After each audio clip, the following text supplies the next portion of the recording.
स्वागत है। आज हम एक बेहद पवित्र और महत्वपूर्ण महीने पर बात कर रहे हैं, कार्तिक मास। हाँ, कार्तिक मास। हमारे पास कुछ स्रोत हैं, खासकर कार्तिक मास, दीपदान, भक्ति और आध्यात्मिक महत्व शीर्षक वाले दस्तावेज से जुड़े अंश।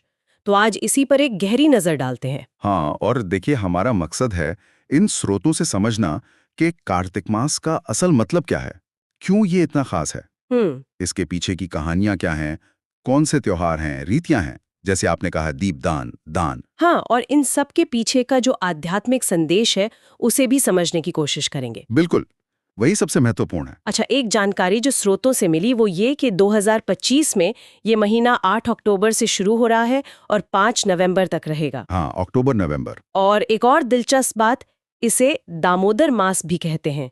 ये नाम अपने आप में कुछ खास लगता है। हाँ, दामोदर मास। तो चलिए यहीं से शुरू करते हैं। हाँ, बिल्कुल। कि भाई क्यों इतना महत्व है इस महीने का, और ये दामोदर मास नाम क्यों पड़ा, स्रोत क्या बताते हैं इस बारे में। हाँ, ये जानना वाकई दिलचस्प है। तो स्रोत बताते हैं कि कार्तिक मास हिंदू पंचांग का 8वां महीना है। 8वां महीना, ठीक। और दामोदर मास वाली बात, वो जुड़ी है भगवान कृष्ण के बाल लीला से। अच्छा, कृष्ण लीला से। हाँ, कहानी ये है कि बालकृष्ण बहुत नटखट थे, तो माँ यशोदा ने उन्हें एक ओखली से रस्सी से बांध दिया था। हाँ हाँ, वो प्रसिद्ध लीला है। तो यहाँ दाम मतलब रस्सी और उदर यानी पेट। कृष्ण के पेट पर रस्सी बांधने की वजह से ये दामोदर लीला कहलाई। अच्छा, तो दाम उदर यानी दामोदर, इसी लीला से ये नाम पड़ा। हाँ, बिल्कुल। और इसी वजह से ये पूरा महीना ही दामोदर मास कहलाया। देखिए, ये सिर्फ कहानी नहीं है, इसमें गहरे आध्यात्मिक संकेत वो हैं। कैसे? स्रोत इस बात पर जोर देते हैं कि ये महीना आध्यात्मिक शुद्धि का समय है, भक्ति को गहरा करने का और अपनी चेतना मतलब उसको जगाने का एक खास मौका। अच्छा। हाँ, और स्रोतों में ये मान्यता बार बार आती है कि इस दौरान जो व्रत, पूजा और खासकर दीपदान किया जाता है, हाँ, दीपदान का बहुत जिक्र है। उससे जीवन में सकारात्मकता आती है, समृद्धि आती है। एक तरह से कह सकते हैं अपनी स्पिरिचुअल बैटरी रिचार्ज करने का टाइम है ये। सही कहा। और इस आध्यात्मिक ऊर्जा को बढ़ाने के लिए स्रोत कुछ मंत्रों का भी जिक्र करते हैं ना। हाँ बिल्कुल, जैसे ओम नमो भगवते वासुदेवाय और श्री कृष्ण गोविंद हरे मुरारी। हाँ, ये मंत्र, इनका जाप इस महीने में विशेष फलदायी माना गया है। ये सीधे भगवान विष्णु और कृष्ण से जुड़ते हैं। और विष्णु जी को ही इस महीने का अधिष्ठाता देवता मानते हैं। हाँ, कार्तिक मास को विष्णु जी का प्रिय मास भी कहते हैं।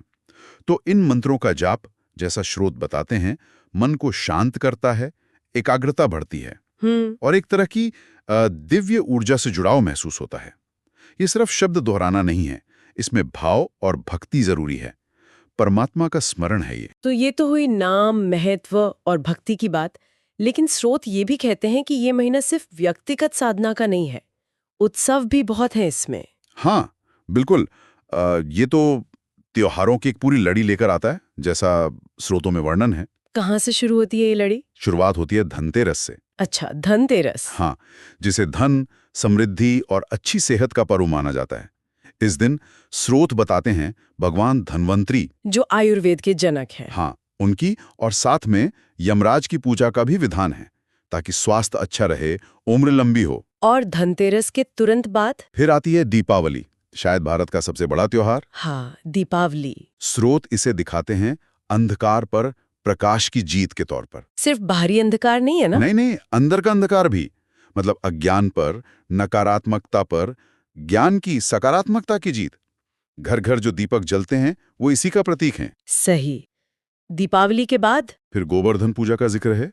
ये प्रकृति के प्रति आभार जताने का पर्व है। गोवर्धन पर्वत और गायों की पूजा। हाँ, खासकर उनकी पूजा होती है। इसके पीछे कृष्ण की वो कथा है जिसमें उन्होंने इंद्र का घमंड तोड़ा था, ब्रजवासियों और प्रकृति की रक्षा की थी। तो ये हमें प्रकृति का सम्मान करना सिखाता है। बिल्कुल, संरक्षण की याद दिलाता है। और फिर आता है भाई दूज, भाई बहन के प्यार का प्रतीक। हाँ, ये भी बहुत महत्वपूर्ण त्योहार है। बहनें भाई की लंबी उम्र और सुख की कामना करती हैं। ये पारिवारिक रिश्तों की मिकास दिखाता है। और इस कड़ी में एक और खास दिन आता है, देव उठनी एकादशी। हाँ, ये बहुत महत्वपूर्ण है। स्रोत बताते हैं कि इस दिन भगवान विष्णु अपनी 4 महीने की योग निद्रा से जागते हैं। अच्छा, 4 महीने बाद। हाँ, जिसे चातुर्मास कहते हैं। तो देवउठनी एकादशी से ही सारे शुभ और मांगलिक काम फिर से शुरू होते हैं। वाह, मतलब धनतेरस से देवउठनी एकादशी तक हर त्योहार का अपना अलग रंग, अपना अलग संदेश। हाँ, कहीं सेहत और पैसे की कामना, कहीं बुराई पर अच्छाई की जीत। कहीं प्रकृति का सम्मान, कहीं रिश्तों का महत्व, और अंत में देवताओं का जागना। स्रोत वाकई से उत्सव और अध्यात्म का संगम दिखाते हैं। बिल्कुल। अच्छा, अब इन सामूहिक उत्सवों के अलावा व्यक्तिगत स्तर पे जो 2 खास रीतियां हैं, दीपदान और दान, उन पे आते हैं। स्रोतों में इनका बहुत महत्व बताया गया है। हाँ, दीपदान का जिक्र तो बार बार है। दीपदान माने सीधा सा मतलब तो है दीपक जलाना। हाँ, दिया जलाना। पर इसका प्रतीकात्मक अर्थ गहरा है। मान्यता है कि कार्तिक में दीपक जलाने से सिर्फ बाहर का अंधेरा नहीं, बल्कि जीवन से नेगेटिव एनर्जी भी दूर होती है, सकारात्मकता आती है, ज्ञान का प्रकाश आता है। स्रोत ये भी बताते हैं कि दीपक कहाँ-कहाँ जला सकते हैं, कोई खास जगह? हाँ, कुछ सुझाव हैं। जैसे तुलसी के पौधे के पास दीपक जलाना बहुत शुभ माना गया है। अच्छा, तुलसी जी के पास। हाँ, या फिर किसी पवित्र नदी, तालाब के किनारे, मंदिरों में, या अपने घर के पूजा स्थान पर या मुख्य दरवाजे पर भी जला सकते हैं। तो जगह से ज्यादा भाव महत्वपूर्ण है। बिल्कुल, श्रद्धा होनी चाहिए और प्रकाश फैलाने की इच्छा। ये रोज का एक छोटा सा अनुष्ठान बन जाता है, अंधकार पर विजय का। और दीपदान के साथ साथ दान का भी उतना ही महत्व है। निश्चित रूप से दान को भी कार्तिक मास का एक जरूरी हिस्सा माना गया है। स्रोत कहते हैं कि इस महीने अपनी क्षमता के अनुसार जरूरतमंदों को, जैसे गरीब, ब्राह्मण या अनाथ, हाँ, उन्हें अन्न, वस्त्र, पैसे या पानी का दान करना बहुत पुण्य का काम है। तो ये सिर्फ चीजें देना नहीं है। नहीं, ये करुणा का प्रतीक है, सेवा भाव दिखाता है, समाज में एक समरसता लाता है। स्रोतों में एक श्लोक का भी जिक्र है, त्वमेव प्रत्यक्षम तत्त्वमसि। इसका मतलब बताया है कि आप ही ब्रह्मांड का प्रत्यक्ष सत्य हैं। क्या इसका दान से कोई संबंध है? हाँ, ये बहुत गहरा दर्शन है। ये श्लोक याद दिलाता है कि जब हम किसी जरूरतमंद की मदद करते हैं, तो हम असल में उसी एक परमात्मा की, उसी चेतना की सेवा कर रहे हैं। अच्छा, तो दान सिर्फ एक पुण्य कर्म ही रह जाता, ये एक आध्यात्मिक अभ्यास बन जाता है। अपने मैं को कम करके दूसरों में ईश्वर को देखना। सही कहा। ये बाहरी दान के साथ साथ शायद अपने अहंकार और मोह को भी दान करने का संकेत है। बिल्कुल। तो दीपदान हुआ अंधेरा मिटाने का प्रतीक, हाँ। अंदर और बाहर का, और दान हुआ करुणा और सेवा का विस्तार। ये सिर्फ बाहरी रिवाज नहीं लगते। नहीं, ये गहरे आध्यात्मिक सिद्धांतों से जुड़े हैं। इसी सिलसिले में स्रोत इस महीने के लिए कुछ खास नियम या कह लें जीवन शैली के सुझाव भी देते हैं। क्या करें, क्या ना करें? हाँ, कुछ सरल लेकिन असरदार नियम हैं जिन्हें अपनाने से आध्यात्मिक और भौतिक दोनों तरह के लाभ मिल सकते हैं। करने वाले कामों में खास है, जैसे एक तो ब्रह्म मुहूर्त में स्नान, मतलब सूरज उगने से पहले नहाना अगर मुमकिन हो तो। इसे तन और मन दोनों की शुद्धि के लिए अच्छा मानते हैं। ठीक है। और दूसरा, रोज दीपदान करना, खासकर शाम को तुलसी जी के पास। जी। तीसरा, तुलसी पूजन। तुलसी को विष्णु प्रिया मानते हैं, तो उनकी पूजा का विशेष महत्व है। चौथा, नाम जप, भगवान विष्णु या कृष्ण के नाम या मंत्रों का रोज जाप करना। और खाने पीने को लेकर भी कुछ नियम है? हाँ, सात्विक आहार पर जोर है। अगर सेहत ठीक हो तो दिन में एक बार भोजन करना, या फिर हल्का सात्विक भोजन लेना। तामसिक भोजन से बचने की सलाह है। तामसिक मतलब ऐसा खाना जो शरीर और मन में भारीपन लाए, आलस लाए या ज्यादा उत्तेजना पैदा करे, जैसे मांसाहार, प्याज, लहसुन वगैरह। इनसे परहेज करना अच्छा माना गया है। अच्छा, और किन चीजों से बचने के लिए कहा गया है ताकि महीने की पवित्रता बनी रहे? हाँ, कुछ चीजें हैं जिनसे खास तौर पर बचना चाहिए, जैसे क्रोध और कलह, गुस्सा, लड़ाई झगड़ा। हाँ, इनसे दूर रहे ताकि मन शांत रहे। दूसरा, मांसाहार का त्याग, जैसा अभी कहा। ठीक। तीसरा, आलस्य। ये समय आध्यात्मिक रूप से एक्टिव रहने का है, तो आलस में समय बर्बाद ना करें। चौथा, फिजूल खर्ची से बचना, संयम का अभ्यास। और विचारों के स्तर पर?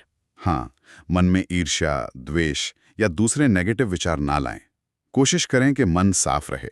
तो ये सिर्फ बाहरी नियम नहीं है, ये तो एक तरह से पूरे महीने मन, वचन, कर्म से एक डिसिप्लिन्ड और पॉजिटिव लाइफस्टाइल अपनाने की बात है। बिल्कुल। और स्रोत कहते हैं कि इन सरल नियमों को मानने से सिर्फ आध्यात्मिक उन्नति नहीं होती, अच्छा, शारीरिक स्वास्थ्य भी बेहतर होता है, मानसिक शांति मिलती है और जीवन में सुख समृद्धि के रास्ते भी खुलते हैं। स्रोत में कहीं लिखा है छोटे नियम बड़े असर, शायद यही मतलब है इसका। हाँ, यही मतलब है।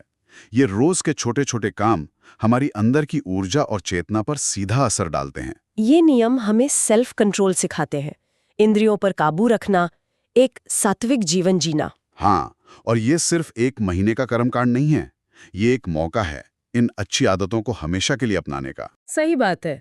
ये दिखाता है कि रोज की छोटी चीजें भी हमारी पूरी वेलबींग पर कितना गहरा असर डाल सकती हैं। बिल्कुल। तो अगर हम इन सारी बातों को समेटें जो हमें स्रोतों से पता चली, तो ये साफ है कि कार्तिक मास सिर्फ कुछ व्रत, कथा या पूजा पाठ ही नहीं है। नहीं, उससे कहीं ज्यादा है। ये अपनी आत्मा को जगाने का, अपनी चेतना को साफ करने का और परमात्मा से अपना रिश्ता गहरा करने का एक खास निमंत्रण है। हाँ, बिल्कुल सही कहा। इसका सार यही है कि भक्ति, दान, दीपदान ये सब बाहरी माध्यम है।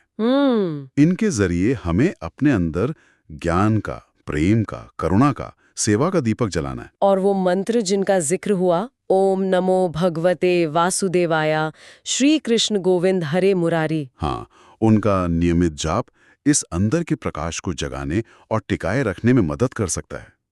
ये महीना एक मौका देता है कि दुनिया की भागदौड़ से जरा रुकें। हाँ, थोड़ा ठहर कर। हाँ, आत्मनिरीक्षण करें, आध्यात्मिक रूप से आगे बढ़ें। ये बहुत कीमती समय है। दीपदान बाहर का अंधेरा तो हटाता ही है, पर वो हमारे अंदर के अज्ञान और शक को भी दूर करने का प्रतीक बन जाता है। सही। और दान वो सिर्फ चीजें देना नहीं, बल्कि अपना समय, अपनी ऊर्जा, अपनी सेवा, अपना प्रेम दूसरों से बांटना बन जाता है।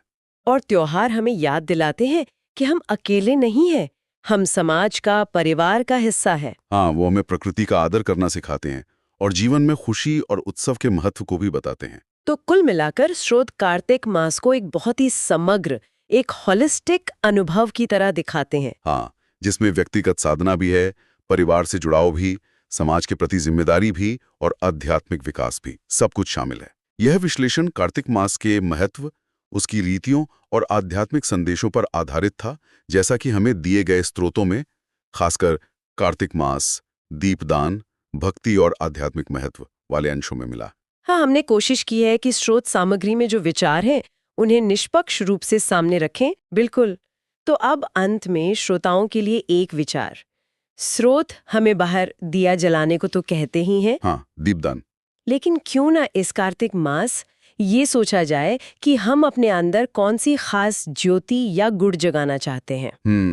अच्छा सवाल है। वो ज्योति करुणा की हो सकती है या क्षमा की, ज्ञान पाने की इच्छा की हो सकती है या निस्वार्थ सेवा की। तो इस महीने अपने अंदर की कौन सी ज्योति को आप जलाना और पोषित करना चाहेंगे, इस पर विचार किया जा सकता है।